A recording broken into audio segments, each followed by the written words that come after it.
Can we get this meeting called to order? Put your shoes, we don't like crew chief. If you can hear my voice, this meeting is now in order. If you can't, it still is in order.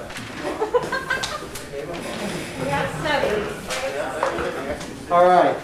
Would you please join us in invocation? Counselor No Fire, would you please lead us? Yes, sir. Dear Heavenly Father, we just come to you today, and first thank you for all your many blessings. Thanks for protecting everyone, bringing everyone here today safely. We pray that we carry out today and every day and putting our Cherokee tribal people first. And bless this meeting, and in your name we pray. Amen. Thank you. Shelley, would you do roll call? Yes, sir. Dawson. Here. West Snowfire. Honey. Harley Buzzard. Here. Joe Bird. Honey. Julia Coates. Here. Scott Crittenden. Hey. Joe Deere. Oh, hey.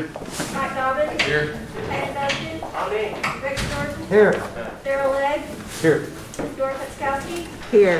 Mike Shambaugh. Here. Mary Bakershaw. Ani. Leo Smith. Here. Denise Taylor. Victoria Dunn. Somebody says something, you know that. Michelle Carroll. Thanks, Shelley. I need a motion to approve the minutes. Motion. I need second. Second. All in favor say aye. Aye. Sounds unanimous. Thank you. We have reports. We have Miss Diane Kelly reporting for vocational programs, talking leave, job corps, and career services. Thank you for coming, Diane. Mr. Chairman, can you hear me? Yes, ma'am. Okay, very good, very good. Well, I got an email last night from the Dallas Regional Director regarding the Job Corps Center. He said he wanted to have a conference call at 8:30 this morning with me and Jay. So we went to Job Corps this morning, and he had 5 of his project officers there. And he said, after we had our meeting, he said, consider this a full-blown weekly review. And I said, what? He said, we're doing your ROCA right now, immediately, starting right now. So he said that in the past they did spot announcements. They did not let you know when they were going to do their ROCA. So they're doing a virtual ROCA, and we're the guinea pigs. They've never done a virtual ROCA, and they're going to do one today, starting today, and they'll end it on Friday and tell us how we did. All of our students are on virtual learning. We have 169 students that are doing all of their classes online. And we also have our recreation manager that's doing recreational things, sending the tapes to them. And then we had a glitch with our payroll last week, so we're getting that settled. And I'm sure that might have had something to do with why we ended up using it. We don't know. But we were on the list to have one done in March before the pandemic hit. So we think that this is their way of catching up with this fiscal year. So the job started going through a review right now, but it's a desk audit is basically what it is. We actually think that we'll be bringing students back on campus sometime in November, and it's with the understanding that if they come in before Thanksgiving, they will not go home during Thanksgiving. We will have to have staff there with them during the Thanksgiving holiday. And right now, we don't have any idea. It will depend on when they feel like that the state is in a color that we can start bringing kids in. They're going to start transitioning students in different parts of the United States based on the color of the state and whether or not they feel safe and bring them back. So we should know more maybe next month. And who knows, next month this time I may already have students in the center. The alternative education program is going through some changes, transition right now. Lambert Alberti, who was our alternative education manager and also over our testing center, has retired. Her last day officially is October the 31st, but unofficially her last day was a week ago Friday. And Ben Barnett, who was doing our career skills classes. He will oversee the alternative education and career skills. And LaWanda Handel, who actually was one of the persons who did the testing, she's certified to do the testing, will oversee our testing center, her and Jana Kingfisher. So that's an area that they're changing some things up, and we'll have some more information to share with you next month. The COVID-19 reveal short-term training, we started night classes. We've got building trades going on in the evening as well as in the daytime. We've got business classes going on in the evening, up in Pryor in the daytime. We're expanding some of our classes that we have that are in-house, and then we have some classes going on down here in the evening. That is one of the areas that we don't have any trouble finding those teaching jobs. A lot of them want to go to Cherokee Nation. We have an HVAC program that's going on in the evening up at our building trades classroom. So we're working with Capital Technology to get those classes underway. We've also got laptops that we are handing out to all of our vocational training students. They started last week handing these out, and we're handing them out again this week. We're going out to the various locations. Anybody that was in any of our vocational training programs can actually get a laptop. There's enough for all of our students. Rehabilitation, they did not have to submit a grant this year. They were given a one-year extension, which runs up to September 2021. Due to the pandemic, they couldn't do their on-site visit, so they just went ahead and extended all the vocational rehabilitation programs in the state of Oklahoma. Brenda is still working from home. She falls in one of the health categories, and we wish her the best on her health issues, and she is working from home. She's coordinating some of our staff development virtually, and she's also working with us on a project that we're working on right now. So we can contact with her. So we've got the Department of Labor has been very kind to us, and I think I may have told you a little bit about it last month.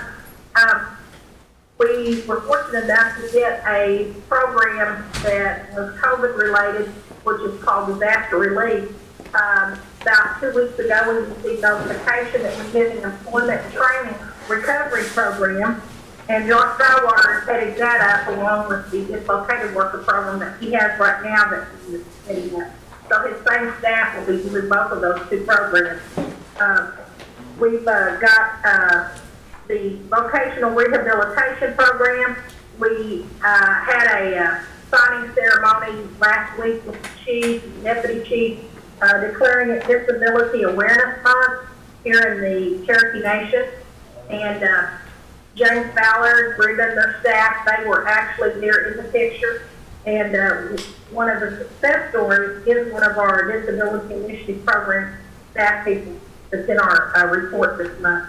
And then we also had Reuben Chuckluck and Fire Program with their Spunky Bear mask, and Spunky Bear was there. The chief recognized them for Fire Prevention Month. So it's been a real hectic month.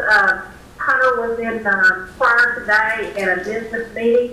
We're getting a lot of calls from businesses that are wanting to start up, that are wanting help with OJT, work experience, and we are expanding our efforts. We're moving more towards the northern area. We hope to have people in all different offices that could do reentry. Matt Lamont was very fortunate this year. He got 4 Department of Justice grants, and I know that some of you all that have been ready for those programs, I know Darrell Legg, he was very instrumental in helping us start the reentry program, and I can't say enough about all the work that he did, and he didn't get to see the fruit of his labors come to fruition, but now it's there, and we got 4 DOJ grants, Darrell, so you'll be proud of that, and that will be rolling that out after October 15th. We've still got 1 more grant that we have to get in writing, and then we'll start moving those people over there. It is our hope that we will have 1 reentry counselor in each office. Once this is all said and done, so that anybody that comes in there, we will have somebody to work with. We're just real excited about all of the work everybody put in. Maybe there were some good things that came out of us going home in March, and we knocked out all those grants, and now we're getting to see some of the fruits of our labor come to fruition. I can't say enough about Ken Carroll and all of the managers and directors that worked on these grants, because it was a major undertaking, but we were all in contact with one another, and I can assure you they were all working. Do y'all have any questions? Are there questions for Diane today? Counselor Lake, you're first up. Diane, is Ben Barnett still gonna be doing the life skills? Or are we gonna get some other people trained to do that, or what? No, Ben will still be working with that, and he's got 4 staff under him. When we wrote these new grants, we wrote positions in there, so that will allow him to have people that he can backfill. But he'll be heading up that team. Yes, Ben Barnett will still be over that. He'll be over that along with the adult education program. Hey, I just wanna congratulate y'all, Diane. That's good stuff. Well, you were responsible for us having that program, so I had to, plug that because you were the person that started it. Thank you. Counselor Deere. Hi, Miss Diane. Hi. Hey, Tim Newton with Drexel Academy wanted to say thank you for your help. And with the teachers' assistance that were provided, I went by and took a tour and met them the other day. But I just wanted to tell you thank you, and it's spreading around Tulsa because he's spreading the word about Cherokee Nation and career services. So you're definitely going to get some phone calls asking for help and joining in partnerships, and Hunter's been a great asset for that. So I told him I would tell you thank you and let him know. So I appreciate you. That's all, Chair. Our Tulsa office is just about out of the city. We've only got 3 offices right now. All of our other offices are pretty full. So we are getting the word out. People know that we're there, and all the programs, we're expanding our services. And things that we're doing is expanding into the northern areas. And I'll be in contact with Councilwoman Ms. Doral over Bartlesville, because we're going to start going into Bartlesville days over there. Well, maybe we can find you some office space in Catoosa at that new building we have. Okay. We'll talk to Very good. Mr. Chief of Staff over there. So are there other curious people in the room today? I have one. Yes. Diane, I know you were instrumental in working with the Macy group there in Tulsa. Is there a building there that is in our possession? Does that belong to the Macy company? It belongs to Macy's. They're in the industrial park there in Owasso. Okay. We just assisted them with referrals and helped them with recruitment fairs. Is that building for lease? That way. Yes, Is that building for lease, or is it already leased? I assume it's not for lease. They're expanding their fulfillment center, from what I understand. They're hiring people right now. Okay. Okay, all right, thank you. Any other questions? Diane, absence makes the heart grow fonder. We look forward to seeing you in person. However, when you're on screen, it seems like people aren't near as curious. So I guess you'll get to go back to doing the good work you do. Thank you. Well, thank you. Just remember, we're out there every day, and if you see something or you know something that we could be more help in that community or your district, just let us know. And I appreciate the emails that I got from a couple of you all just here in the last several days. And we're following up on those. And we appreciate all your support and help. Thank you. Thank you again. Executive Director Bunch, are you online with us? I am here, sir. Can you hear me? I can hear you. I think I see a postage stamp size of you at the moment. So there we go. That's better. Would you like to report? I sure would. Thank you, Chairman. You do have our report, but here's just a few more announcements. We are very close to closing out our public school competitive grant. and I hope that we'll be able to make some announcements on those within the next few days. Out of the 107 schools that we had that were eligible, we had 83 schools apply. So we've been working with the treasurer closely on those, and again, hopefully we can make some announcements soon. We are busy doing the October 1 counts already for the NVT funds, and so at this point we're still planning on having some sort of public school appreciation day in the spring, hopefully.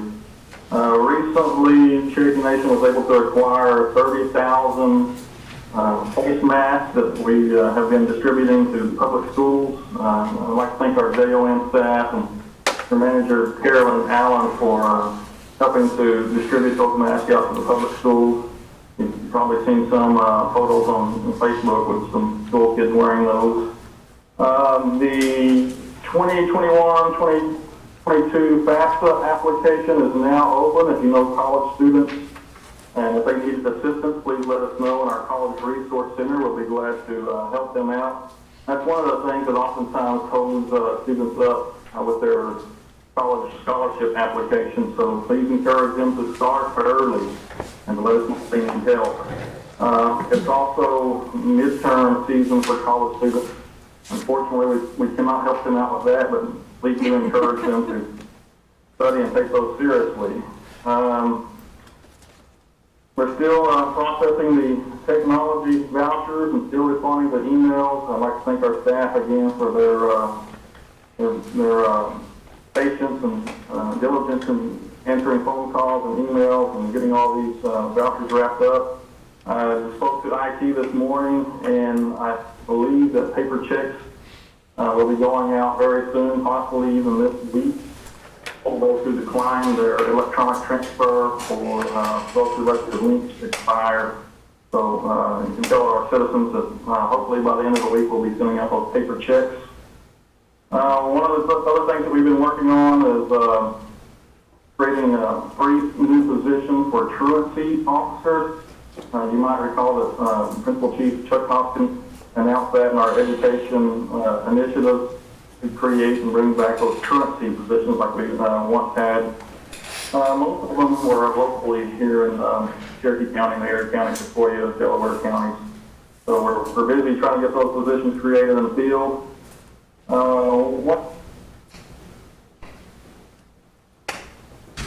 Time out. Corey, can you hear us? We cannot hear you right now. Can you hear me now? Yes. Yes.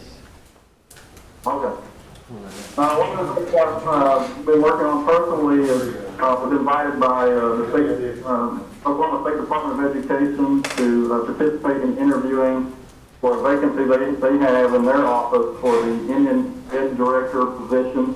Julian recently moved on to D.C., so they've got a vacancy there. And so they invited us to participate, me and 3 or 4 other tribal education departments, in interviewing their candidates. So I hope that they'll make a selection on that very soon. Because that office really does help out a lot of public schools with technical support.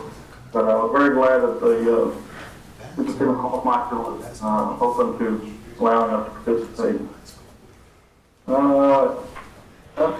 think that's about all the announcements I have in general for education services.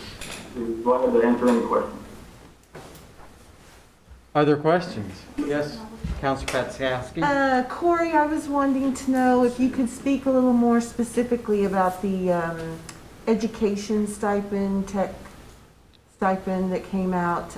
You said that you're still processing that. I just had someone last night ask me about the check for the difference, I think is all that they were lacking to receive. So is that the part that you're still working on, or just all of it, or? I didn't hear the last part of your question, but mostly we've taken care of a lot of the birthday errors and citizen errors. Now we're kind of getting down to, there's a lot of duplicates and kids claimed by different people, a lot of custody issues. So a lot of what we're doing is focused around that now. What was the last part of your question again? I was just saying that I had someone contact me last night, and the part that they have not received was the 150 difference. Okay, it's probably the college students. Some of them we're still owing $350 to, and chief of staff and I have been working with IT to cross-reference the college scholarship technology recipients versus those $400 and $150. So some of the college students were already paid $400 on the original application, and now we're still owing them $350. So we do have a lot of those, and we're just trying to get those cross-referenced as well, get those taken care of as quickly as possible. Thank you. Chief of Staff, that's probably the $150, that's human services, right? Yeah. Counselor, would you like to be recognized? Hey, I know you pretty good.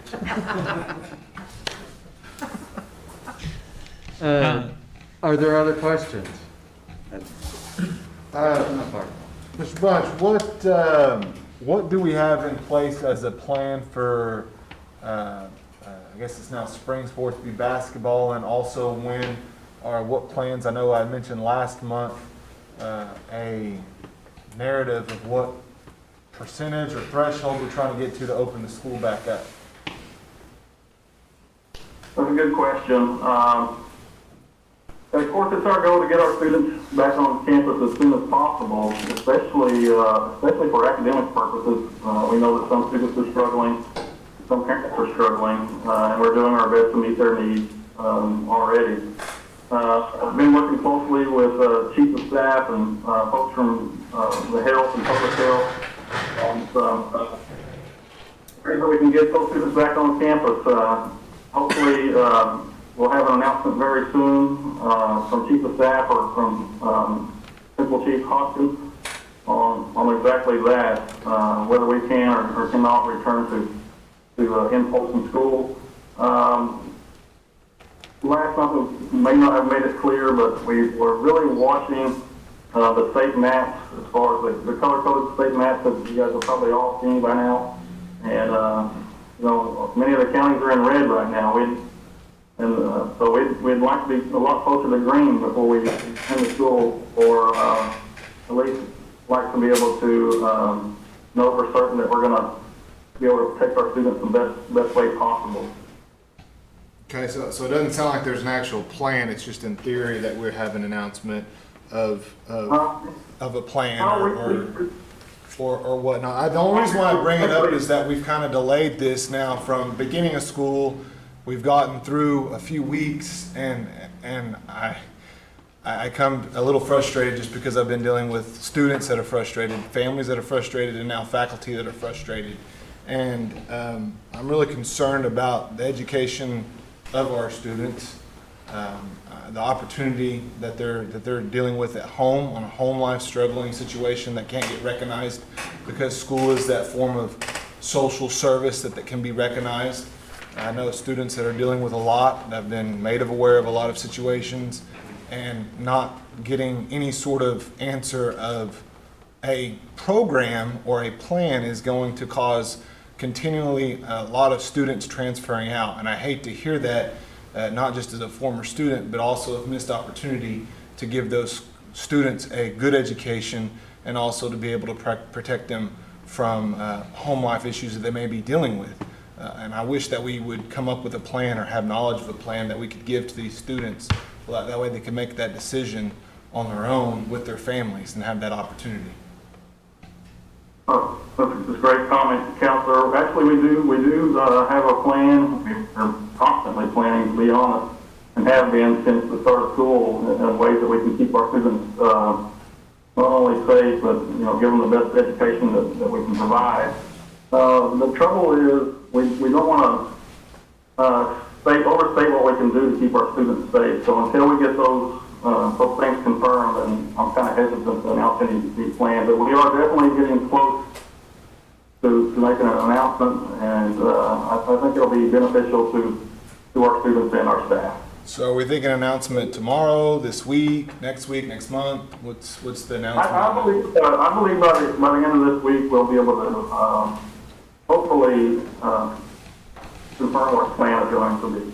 Okay, because I know that students are preparing to transfer out. They've been making me aware of that, and I'm trying to make everybody aware of that no decision comes made by the end of the week that they're going to be more transferred out, and that's something that is a problem with that. I mean, we have an adjacent school over at Stillwell that Miss Gilstrap went and spoke before, I think it was the public health on education, and they spoke of how great that they were doing over there.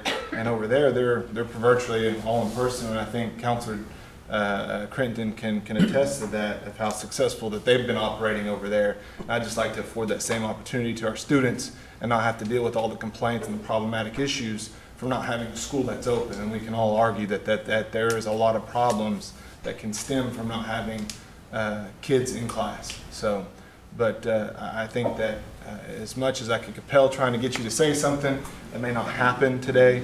But I would like to know that there is a plan coming for those students, those families, and my constituents in my district by the end of the week. So, thank you, my station manager.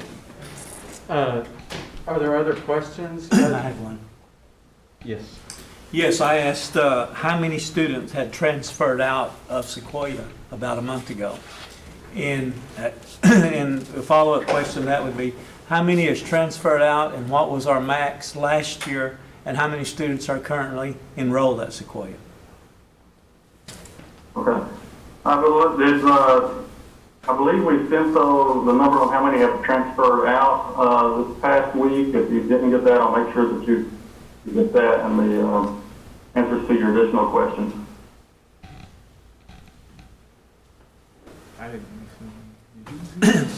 Would you repeat that? Yeah, I believe that we sent that information to you last week as far as the question you asked last month about how many transfer students we've had, or how many students we've had transfer out. I believe it was around 60 students. 60 students, okay. So what was our capacity last year, and how many students are left at Sequoia? We were close to 390. 30 students, I believe, at Sequoia currently. And our capacity is really about 100 students per grade. Yeah. I'm sorry, Corey, would you repeat the number of students currently? Yes, our current student enrollment, I believe, is around 330 students. And the capacity for each grade level is 100 students, basically. So about 400? Right. Yeah. Okay. That's always our goal. We start to lose them, of course, every single year as sophomores, juniors, and seniors for different reasons. So we don't actually graduate normally 100 seniors each year. It kind of falls off every year. But we typically like to say our capacity is 100 per grade level. Okay, thank you. Are there other questions? I see that Chief of Staff Enlow is at the table, and I'm assuming he's been referenced a couple of times. Is there anything you want to add to this? Well, I've just been here just in case anything came up. I will say that we have been working on a plan for 3 weeks, much like we've been working on enhanced testing capacity. And as Dr. Jones indicated earlier, we had a backlog of 6 months for testing supplies. So what that meant is the federal government bought all of those, and we could not obtain any. If I had $10 million and I walked up to Abbott Laboratories and said, I want every test you can furnish me for $10 million, they would have said no. You can't get it through any other channel than Indian Health Service. And so that is the challenge that we're faced with, is trying to come up with a plan that's relying upon others. And in many cases where the federal government has bought the entire inventory, and we are taking that inventory. So we have been working on a plan. I would expect that we should have an announcement in the next 2 days of what that plan is. And it has been worked on not only by our education team, but it's also been worked on by our health team and our public health team. And we are trying to make sure that we bring those students back safely. So the reason we don't want to commit to it is because if we say something like we had planned on saying last week, and those resources are not here, we can't live up to our commitments. So until we get those resources in our hands, we're not going to make any statements, because our goal was to make a statement 2.5 weeks ago, and we couldn't because we can't get those resources. So I'm hoping that we will be able to make that statement in the next 2 days. The other thing I would like to point out is we have all of this conversation regarding Sequoia High School. Not once have we talked about our students at the immersion school. Those kids look for education, and particularly in our language, as much as the high school students do. And I hope we start talking about academics for all of our students, not just the students at Sequoia High School. And I tell you that the heart of every teacher, every administrator, Mr. Bunch, and the entire education team is they want to get those kids back into class. They miss their faces, they miss seeing them. And I've spoken to a couple of parents, and those students do miss the classroom environment, and we are working to make that happen. Throughout this weekend, throughout other weekends, we are trying to get those resources in here to make sure our kids are safe. So I hope that we will be able to make that announcement in the next 2 days. But I don't want to make that statement until we actually get it in hand. We know what we can say. Thank you, Chief of Staff. Thank you. Mr. Bunch, I see we have Head Start also on the agenda here, but I don't see Verna on the... I don't see her on the screen. Are you representing them as well? Yeah, I can take any questions and try to field them or take them to Verna. Verna's over in the Stillwell area today at some of the Head Start facilities there, helping them with a few things. I did talk to her briefly right before the meeting, and she wanted me to just pass along the message that everything's going well, as well as can be expected anyway. And they've been doing a lot of professional development training and trying to get things geared up. Are there any questions relating to our Head Start programs? I just have a comment.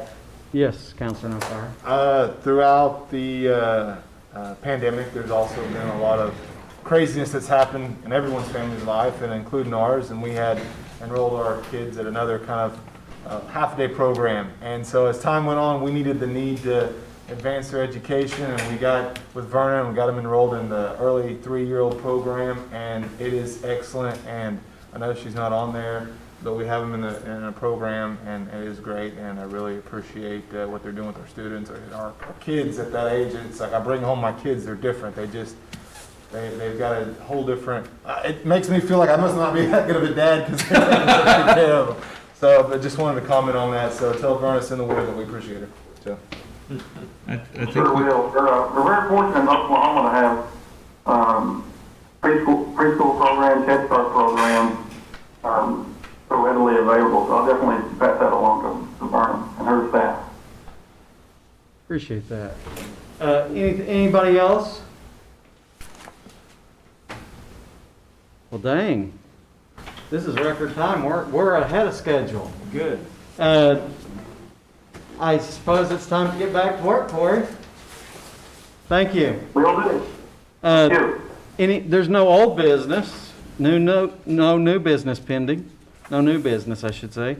The announcements that I have are the next meeting is tentatively scheduled for November 16th at 3 p.m. And I need a motion to move for adjournment. Second. All in favor? Aye. Good job, Bill. Unanimous it sounds.